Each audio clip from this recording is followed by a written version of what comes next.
చాలా మంది కూడా అటెండ్ అయ్యారు. అందరికి కూడా పేరు పేరున నా ఉదయపూర్వక నమస్కారం. ఎంత మోసం చేశాడో రేవంత్ రెడ్డి గారు అనేది ప్రెస్ మిత్రులు, మీడియా మిత్రులు కూడా విశ్లేషణ చేసుకోవాలి. మేము చెప్పడమే కాదు, ఎంత మోసకారి అనేది. ప్రజలను మోసం చేసి ముఖ్యమంత్రి అయ్యాడు. 420 హామీలు ఇచ్చాడు. ఆ 420 హామీలు కూడా ఆయన స్పీచ్, ముఖ్యమంత్రి కాక ముందు స్పీచ్ కూడా మీరు వినాలి.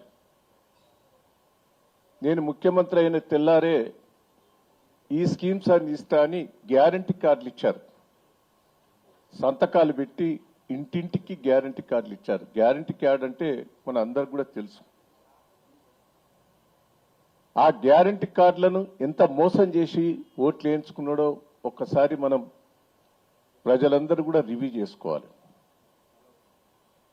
రేవంత్ రెడ్డి గారు నేను మొదటి నుంచి కూడా అంటాను, చాలా మాటకారి, అబద్ధాలను కూడా నిజంగా పలికే వ్యక్తి, నిజాలను అబద్ధాలుగా పలికే వ్యక్తి అని. చాలా బ్రోకర్ మాటలు మాట్లాడతాడు. ఊళ్ళల్లో ఉంటారు పంచాయతీ చెప్పేటోళ్ళు, ఇది దానికి చెప్తాడు, దానికి ఇది చెప్పేటోళ్ళు ఉన్నారు. దొంగతనం చేసినా కూడా దొంగతనం చేయలేదని వాదించేటోళ్ళు ఉంటారు.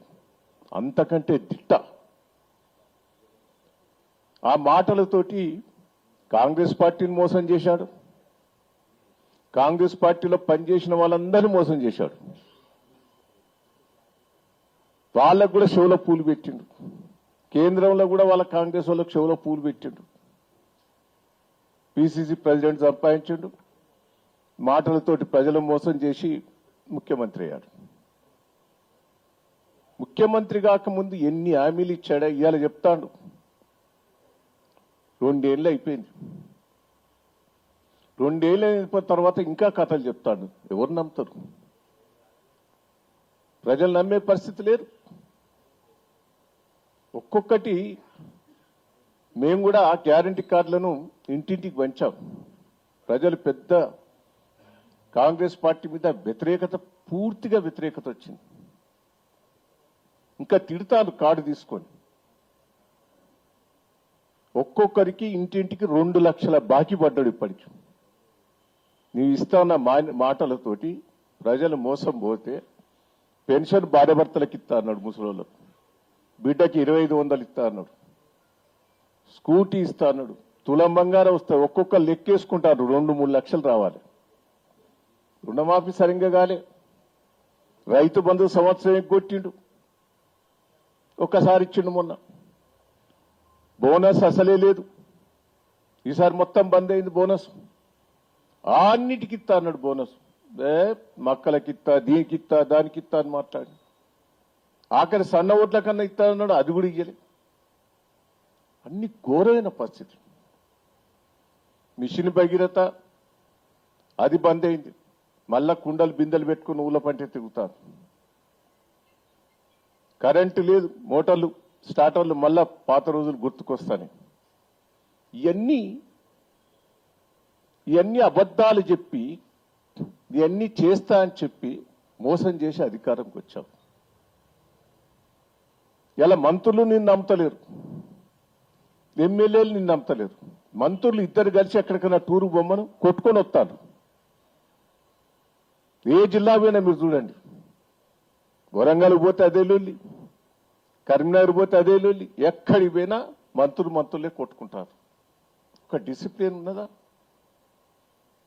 ఎమ్మెల్యేల పరిస్థితి కొట్టుకునే పరిస్థితే ఉన్నది. గందరగోళమైన పరిస్థితి ఈ రాష్ట్రంలో ఉన్నది.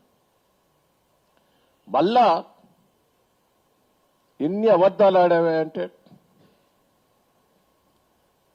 కోర్టు నీకు తెలియదా బీసీ రిజర్వేషన్ గురించి? తెలిసి మోసం చేయాలనే బీసీలను మోసం చేయాలనే అదొక డ్రామా.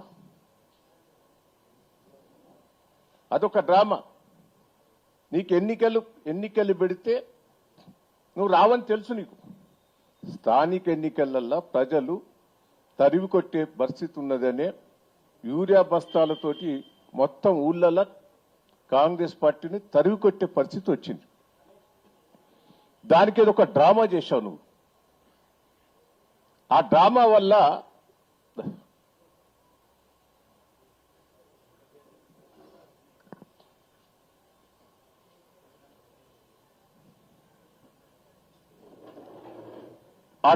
వల్ల ఎంత నష్టపోయాం. నువ్వు స్థానిక ఎన్నికలు పెడితే పెట్టకపోవడం వల్ల ఎంత నష్టపోయాం. తెలంగాణకు కేంద్రం నుంచి ప్రతి నెల 300 కోట్లు వస్తాయి. మన రాష్ట్ర ప్రభుత్వం నుంచి 300 కోట్లు వస్తాయి. ప్రతి గ్రామం లోపల మెయింటెనెన్స్ అంతా కూడా ఈ 2 డబ్బులతోటి మెయింటెనెన్స్ అవుతాయి. ఇవాళ లోకల్ బాడీలు ఎన్నికలు లేవు కాబట్టి మొత్తం పైసలు బంద్ అయినాయి. గ్రామాలల్లో కుప్పలు కూడా చెత్త చెదారం మిగిలిపోయి తీసే పరిస్థితి లేదు. ఎంప్లాయీస్కి జీతం ఇచ్చే పరిస్థితి లేదు కార్మికులకు. ఇవన్నీ మోసం చేయలేదా? మళ్ళా స్థానిక ఎన్నికలు పెడితే ప్రజలు తరిమి కొడతారనే ఉద్దేశంతో ఒక బీసీ రిజర్వేషన్ అని ముందర పెట్టి ప్రజలను మోసం చేసేందుకు ప్రయత్నం చేసినావు. మన ఊళ్ళల్లో ఆ తుపాకీ రాముని కథలు ఎట్లుంటాయో ఇలా రేవంత్ రెడ్డి గారి కథలు ఎట్లే ఉన్నాయి. నేను ఒక్కటే చెప్తున్నా, మీరందరూ కూడా నేను బీసీ రిజర్వేషన్ చేస్తే 55 ఏళ్ళు మీకు కేంద్రంలో రాష్ట్రంలో అధికారం ఉన్నారు. మీరు చేయంగా కూడా నొద్దనడా? కేంద్రం ఆమోదం తెలపలే. ఇప్పుడు కేంద్రం ఆమోదం తెలపకుండా జీవో ఇచ్చావు. తెలుసు ఆ జీవో నీకు నిలబడదని. ఒక్కసారి ఆయన మాట్లాడిన మాటలు మీకు వినిపిస్తాను.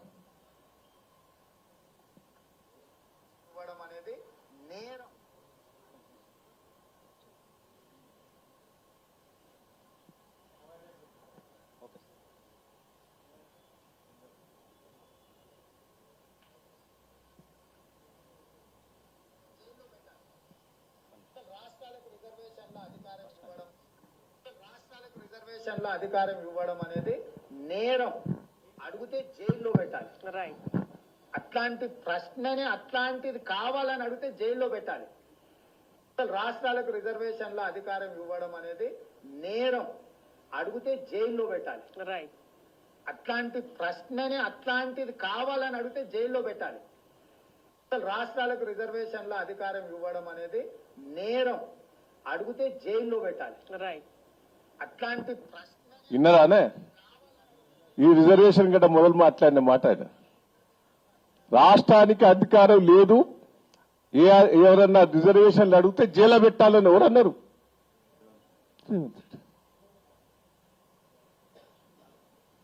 అంటే ఎంత ప్రజలను మోసం చేశాడు ఒక్కసారి మీరు ఆలోచించండి. ఇవాళ ఇంకో విషయం కూడా మీరు వినాలి. ఎక్కడన్నా మంత్రులు ఎమ్మెల్యేలను రేవంత్ రెడ్డి రివ్యూ చేసి మనకు ఎన్నికలు వస్తానే మీరు తయారుండు అని అన్నాడా? మేమన్నా వస్తాయో అని మేము ఆడాడే తిరిగినాం. ఒక్క కాంగ్రెస్ పార్టీ వాళ్ళు తిరగలే, ఒక్క మీటింగ్ కూడా పెట్టలే. జిల్లా మీటింగ్లు పెట్టే అంటే వాళ్ళకు కూడా ఇంటి ఇచ్చిండు రావని. అంటే ఒక బీసీలను మోసం చేసేందుకే ఈ డ్రామా.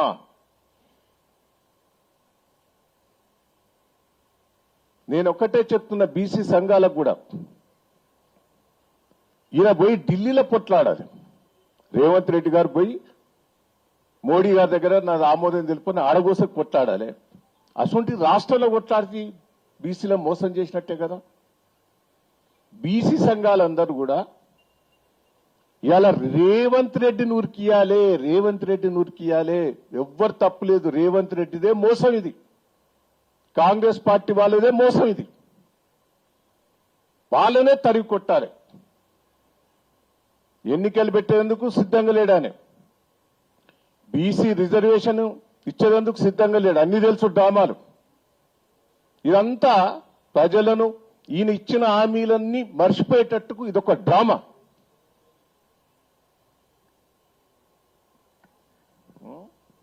కేటీఆర్ గారు కూడా మొదలే చెప్పాడు ఇది. మనం ఢిల్లీ ఆమోదం లేనిది అది కూడా వినిపి నీ మొదలే అసెంబ్లీలో చెప్పాడు ఆయన క్లియర్ గా. దాని జవాబు చెప్పలే. పార్లమెంట్ లో చేయాల్సిన చట్టాన్ని ఇక్కడ చేస్తే ఎట్లా మీరు లాభం చేస్తారు, ఎట్లా బీసీలకు న్యాయం చేస్తారు, సమాధానం చెప్పండి. నెంబర్ 1. రెండవది, మీరే 5 గొంతుకులతో మాట్లాడుతున్నారు, 5 నాలుకలతో మాట్లాడుతున్నారు. ఒకసారి రాజ్యాంగబద్ధంగా చేస్తామంటారు, ఇంకోసారి పార్టీ పరంగా ఇస్తామంటారు, ఒకసారి ఆర్డినెన్స్ అంటారు, ఒకసారి బిల్ అని చెప్పి మార్చిలో బిల్లు పాస్ చేసిండ్రు, ఇప్పుడు జీవో ద్వారా అంటారు. నేను ఇంకొక చిన్న ప్రశ్న అధ్యక్ష, ఎల్ఏ మినిస్టర్ గారు చెప్పాలా? అధ్యక్ష, ఇక్కడ మనం బిల్లు పాస్ చేస్తాం, బిల్లు ఎట్లా పాస్ అవుతుంది, మనకు మెజారిటీ ఉంది, మేము అందరం సపోర్ట్ చేస్తున్నాం, పాస్ అవుతుంది. మరి ఆర్డినెన్స్ మీద సంతకం పెట్టని గవర్నర్ దీని మీద ఎట్లా సంతకం పెడతారు సార్? నాకు తెలియక అడుగుతా. ఆర్డినెన్స్ బిల్లు రెండు ఒకటే కదా ఇప్పుడు మనం పెడుతున్న బిల్లు. ఆర్డినెన్స్ మీద సంతకం పెట్టలే గవర్నర్ గారు, మరి బిల్లు మీద ఎట్లా పెడతారని మీరు అనుకుంటున్నారు? ఏ రకంగా మరి సెప్టెంబర్ 30 లోపల ఎన్నికలు ఎట్లా పూర్తి చేస్తారు, రిజర్వేషన్లు ఎట్లా ఇస్తారు, గవర్నర్ సంతకం ఎట్లా పెట్టిస్తారు, ఆయన చేయమని బలవంతంగా పెట్టుకుని సంతకం పెట్టిస్తారా, ఏం చేస్తారు, ఎట్లా చేస్తారు? దయచేసి ప్రభుత్వం చెప్పాలా. ఆర్డినెన్స్ మీరే పంపుతారు కేబినెట్ నుంచి, ఆయన చేయకపోయే అభ్యంతరం మీకు చెప్పే, దానికి మీరేమైనా సమాధానం చెప్పినా తెలియదు. మళ్ళీ ఈ రోజు బిల్లు అంటున్నారు. ఎవరిని మోసం చేయడానికి, ఎందుకు మోసం చేయడానికి? దయచేసి మేము అడుగుతా ఉన్నాం అధ్యక్ష, సమాధానం ప్రభుత్వం చెప్పాలి. నేను కాంగ్రెస్ ప్రభుత్వాన్ని సూటిగా అడుగుతా ఉన్నా అధ్యక్ష, పార్లమెంట్ లో చేయాల్సిన చట్టాన్ని ఇక్కడ చేస్తే ఎట్లా మీరు లాభం చేస్తారు? ఇది అసెంబ్లీలో కేటీఆర్ అడిగిన దానికి జవాబు చెప్పలేవారు. అంటే దీన్ని బీసీ రిజర్వేషన్ ని మోసం చేసేందుకే కాంగ్రెస్ పార్టీ రేవంత్ రెడ్డి గారు ఒక డ్రామా. నేను మిమ్మల్ని అందరినీ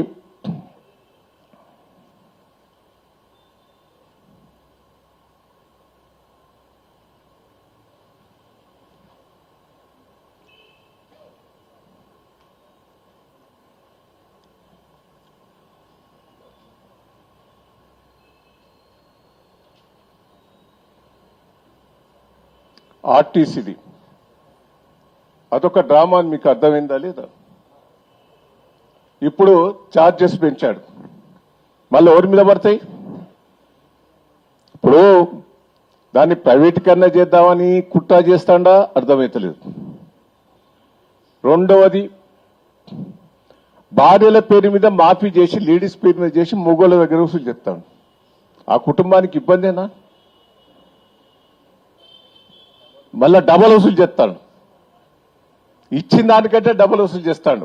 మహిళలకు ఫ్రీ బస్ అని, అది మోసమే మోసం. ఇలా 1300 కోట్లు ఆర్టీసీ కట్టాలి రాష్ట్ర ప్రభుత్వం, ఒక్క రూపాయి కూడా కట్టలే ఇంతవరకు. ఫ్రీ బస్ కింద లో బడ్జెట్ ఉంటే దాన్ని కట్టను కూడా కట్టలేదు. అదొక మోసం. నేను మిమ్మల్ని అందరినీ దయచేసి ఇది అర్థం చేసుకోవాలి. ఇదంతా మోసపూరితమైన రేవంత్ రెడ్డి గారి పరిపాలన. ఇది మోసం చేసి అధికారంకి వచ్చాం, ఇంకా మోసం చేస్తాను.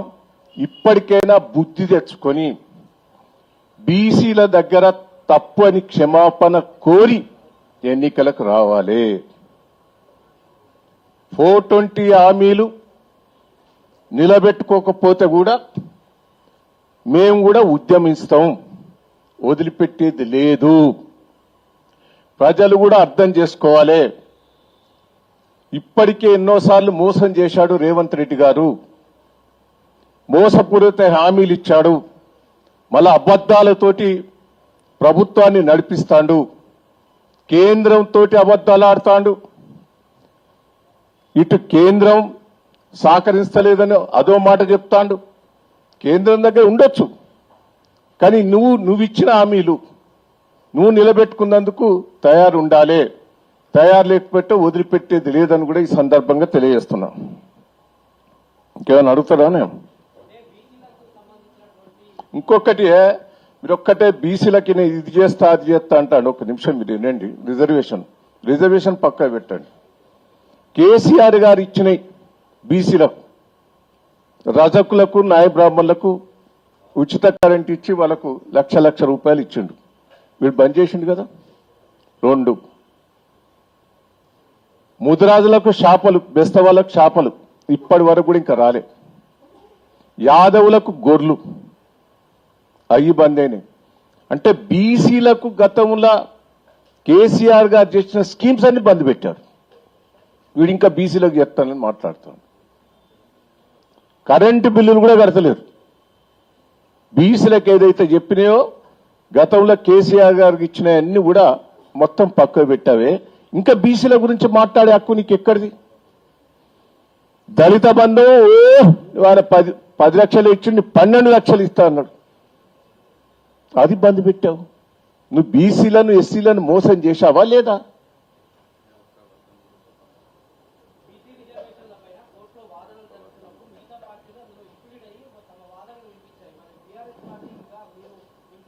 అది ఒక్క నిమిషం వినండి.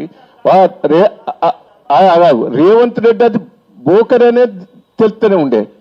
మేమే చెప్తాం. కేటీఆర్ గారు అయినండి ఒక్క నిమిషం. కేటీఆర్ గారు అసెంబ్లీలో ఓపెన్ గా చెప్పే అది ఉండదు, నిలబడదనే చెప్పే. నువ్వు మోసం చేస్తానని కేటీఆర్ గారు అసెంబ్లీలో చెప్పిన దానికి దానికి జవాబే చెప్పలేదా? ఇప్పుడు ఢిల్లీలో పోరాటం చేయాలి. నీకేమైనా ఉంటే రాష్ట్రపతి దగ్గర మన గవర్నర్ దగ్గర పోరాటం చేస్తే ఇప్పటికీ మేము సిద్ధంగా ఉన్నాం. ఢిల్లీలో బీసీ రిజర్వేషన్స్ పోరాటం చేస్తే ఢిల్లీలో మేము ప్రైమ్ మినిస్టర్ దగ్గరికి రమ్మన్నా మా టీం వస్తుంది. మేము ధర్నా చేసేందుకైనా మీ టీం వస్తుంది.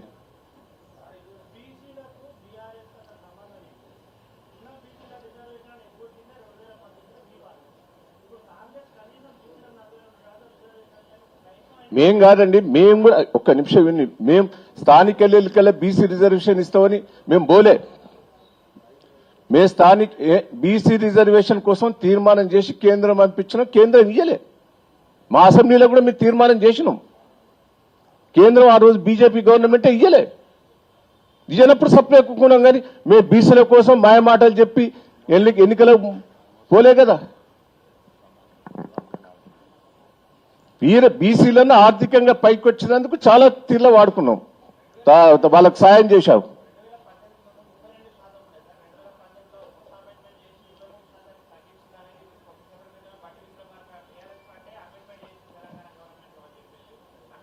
తప్పది. అది ఆయన రాంగ్ స్టేట్మెంట్. అది